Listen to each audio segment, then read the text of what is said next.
మనం Ramagundam municipal corporation లో ఉన్నాము. నిన్న ఏదైతే రామగుండం మున్సిపల్ కార్పొరేషన్ కి సంబంధించిన ఎల్బీ నగర్ ప్రాంతంలో అక్రమ కట్టడాల కూల్చివేత, మున్సిపల్ శాఖకు సంబంధించి కూల్చివేసిన అంశాలు ఈ యొక్క స్థానిక డివిజన్ కార్పొరేటర్ దగ్గర మనం అంశాలు మాట్లాడినాము. మన ఛానల్ ద్వారా ప్రత్యేకంగా అందించిన అంశాలు కూడా ఉన్నాయి. ఈ రోజు ఇదే ఎల్బీ నగర్ కు సంబంధించిన కట్టడాలలో ఒక ఫ్లెక్సీ వెలిసింది. ఏదైతే ఇక్కడ దళారుల గుండెల్లో గుబులు, నిజంగా మీకు చిత్తశుద్ధి ఉంటే మీరు ఒక్కరైనా 10x12 షటర్ షాపుకు 3,20,000 రూపాయలు అడ్వాన్స్ను కూడా తీసుకొని అగ్రిమెంట్ రాసుకున్న వారిలో 12 మంది పేర్లు, ఏదైతే 12 షాపులు వెలిసాయని చెప్పారు, ఆ 12 షాపులకు సంబంధించిన పేర్లను వీళ్ళు ఇక్కడ నమోదు చేయాలని చెప్పేసి ఒక ఫ్లెక్సీని కూడా ఏర్పాటు చేయడం జరిగింది. అంటే నిజంగా రామగుండం మున్సిపల్ కార్పొరేషన్ లో అక్రమ కట్టడాలే జరుగుతున్నాయా, లేదంటే అభివృద్ధిలో భాగంగా అడ్డుకట్ట వేసే ప్రయత్నాలు జరుగుతున్నాయా కూడా అర్థం కాలేదు. మనకి ఇంకా అర్థం చేసుకోవాల్సిన అవసరాలు కూడా చాలా ఉన్నాయని చెప్పుకోవాలి. మనతో పాటుగా ఈ డివిజన్ కి సంబంధించిన కాంగ్రెస్ పార్టీ నాయకులు, అదే విధంగా NSUI నాయకులు ఉన్నారు. ఒకసారి వారితో మాట్లాడదాం. నమస్తే అన్న. నమస్తే. చెప్పండి అన్న, ఈ ఫ్లెక్సీ ఎవరు ఏర్పాటు చేశారో, అసలు ఏంది ఫ్లెక్సీ అన్న?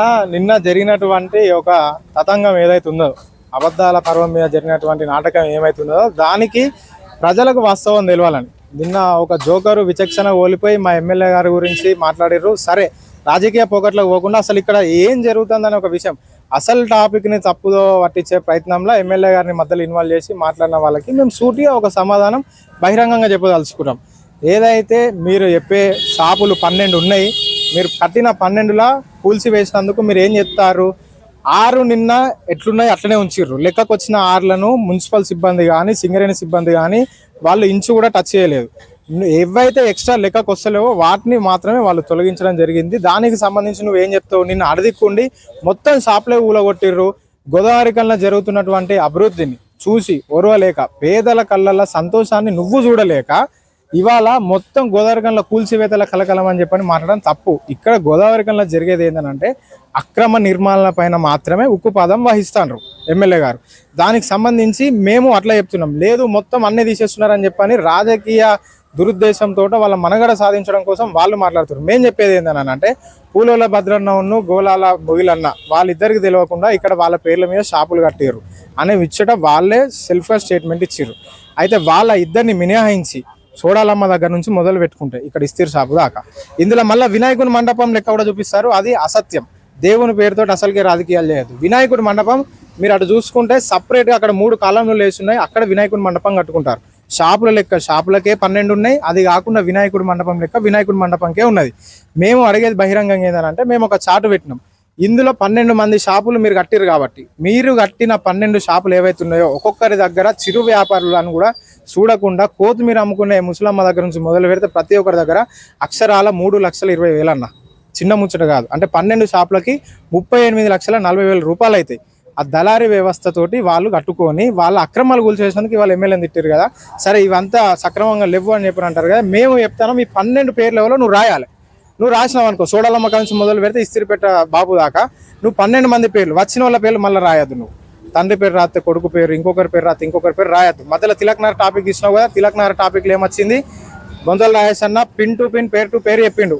ఒక్కరి పేరు తీస్తే ఇంకొకరి పేరు మళ్ళీ తీయలే. ఒక్కరికి 2 షాపులను కూడా అబద్ధం వాళ్ళే. ఇవాళ మధ్యవర్తుల పేరుతోటి మీరు చేస్తున్న మోసాన్ని ఎండగట్టాలి. ఈ విషయం, ఈ వాస్తవాలు ప్రజలకు తెలియాలని చెప్పని మేము ఓపెన్ డిబేట్ చేస్తున్నాం.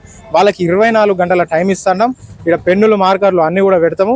మీరు ఈ 12 మంది పేర్లు, వచ్చిన వాళ్ళ పేర్లు మళ్ళీ రాకుండా వాళ్ళ పేర్లు గిట్లా మీరు రాస్తే మిగతా 6 షాపులు వ్యక్తిగతంగా నేను అప్పు మళ్ళీ చేసి వాటిని పూర్తి స్థాయిలో నిర్మిస్తా. లేదు అని అంటే మాత్రం మెడల చెప్పులు వేసుకొని ముక్కు నేలకి రాసి ఇక్కడ ఉన్న ప్రాంత ప్రజలను మోసం చేసినందుకు వాళ్లకు, ఎమ్మెల్యే గారిని ఏకవచనంగా మాట్లాడినందుకు ఎమ్మెల్యే గారికి క్షమాపణ చెప్పాలని మేము డిమాండ్ చేస్తాం. Yes, thank you. చూద్దాం, ఇక్కడ ఒక అభ్యర్థి కూడా ఉన్నారు. ఈయనకు తెలియకుండానే ఇక్కడ ఒక షాపు నిర్మాణ కార్యక్రమం అనేది జరిగిందంట. ఒకసారి చూద్దాం. నీ పేరేంటిదే బాబు? నా పేరు భద్రయ్య.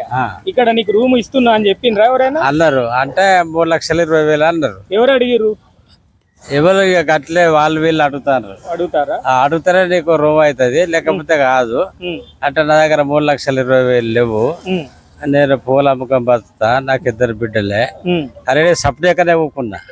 కానీ ఇక నాకు చెప్పకుండానే ఇక్కడ రూమ్ కట్టారు. నీకు తెలియకుండానే ఇక్కడ రూమ్ కట్టిరా? మరి ఇక్కడ కట్టినామని మళ్ళీ వాళ్ళు చెప్పిరా నీకేమో? చెప్పలే, ఏం చెప్పలేదు, ఏం తెలియదు, డబ్బులు మాత్రమే అడిగారు నిన్ను.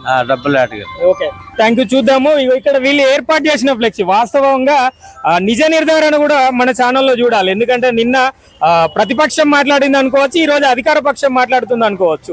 ఫ్లెక్సీలు ఏర్పాటు చేయడము, ఎవరైతే 12 మంది బాధితులు ఉన్నారో వాళ్ళ పేర్లు రాయాలని చెప్పేసి, అదే విధంగా 6 కాలంలో 6 రూమ్లకు మాత్రమే కేటాయించిన నిర్మాణాలు ఉన్నాయి. మిగతా 6 రూమ్లను అటువైపున తొలగించిన సందర్భం కనబడుతుంది. ఎట్లాంటి అంశాలు రాబోయే రోజుల్లో ఇంకా చూడాలి, ఎట్లాంటి అంశాలు ఇంకా వస్తాయో ఈ ఎల్బీ నగర్ పరిస్థితుల్లో చూడాలి. అదే విధంగా వీళ్ళు ఇచ్చిన సమయం 24 గంటల్లో ఎవరైతే నిన్న మాట్లాడిన బాధితుల తరపున మాట్లాడిన వాళ్ళు ఉన్నారో వారు ఖచ్చితంగా వచ్చి ఇక్కడ వారికి సంబంధించిన పేర్లు 12 మంది పేర్లను మాత్రం ఖచ్చితంగా ఫ్లెక్సీలో రాయాలి. రాసిన తర్వాత ఒకవేళ అందులో నిజ నిర్ధారణలో తప్పులు కనుక వేస్తే ఖచ్చితంగా తప్పు ఒప్పుకోవాలి, ఎమ్మెల్యే గారికి క్షమాపణ చెప్పాలి అని చెప్పేసి వారు మాట్లాడుతున్న సందర్భాలు కనబడుతున్నాయి. కెమెరా పర్సన్ సదానందంతో రామశోక్, నిరుద్యోగి న్యూస్, గోదావరి.